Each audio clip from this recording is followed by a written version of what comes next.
শ্রী মোক্ষদা একাদশী তিথিতে শ্রীমদ্ ভগবদ গীতার শুভ আবির্ভাব তিথির শ্রী শ্রী গীতা জয়ন্তী ও ধর্মীয় সাংস্কৃতিক অনুষ্ঠান 2025 পালিত হয়েছে। সিরাজগঞ্জের শাহজাদপুরে পার্থ সারথী বিদ্যাপীঠ গীতা স্কুল কমিটির আয়োজনে শ্রী শ্রী গীতা জয়ন্তী পালিত হয়। গীতা জয়ন্তী হিন্দু ধর্মাবলম্বীদের কাছে একটি অত্যন্ত গুরুত্বপূর্ণ উৎসব।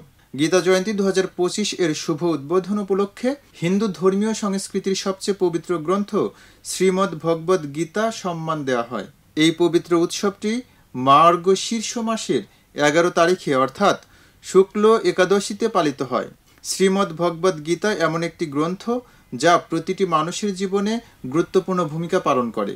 পৌরাণিক কাহিনী অনুসারে বিশ্বাস করা হয় যে এই দিনে মহাভারত যুদ্ধ শুরুর আগে ভগবান শ্রীকৃষ্ণের কুরুক্ষেত্রের যুদ্ধক্ষেত্রে অর্জুনকে গীতা প্রচার করেছিলেন। তাই এই দিনটিকে গীতা জয়ন্তী হিসেবে পালন করা হয়। এই গীতা স্কুলের ক্ষুদে শিক্ষার্থীদের বিভিন্ন শ্লোক দিয়ে শুরু হয় এবং পবিত্র গীতার 18টি অধ্যায় পাঠ করা হয়। উক্ত অনুষ্ঠানে অতিথি হিসেবে উপস্থিত ছিলেন শাহজাদপুর উপজেলা পূজা উদযাপন পরিষদের সভাপতি অসীম সাহা বাণী ও সাধারণ সম্পাদক বাসুদেব দত্ত সহ শাহজাদপুরের সম্মানিত বিদ্যমান ব্যক্তিবর্গ। 5127 বছর আগে ভগবান শ্রীকৃষ্ণ কুরুক্ষেত্রে অর্জুনকে যে উপদেশগুলো দিয়েছিল সেই উপদেশগুলোই আমাদের গীতা। গীতার 18টি অধ্যায় 700 শ্লোক, এই জন্য গীতার অপর নাম সপ্তশতী।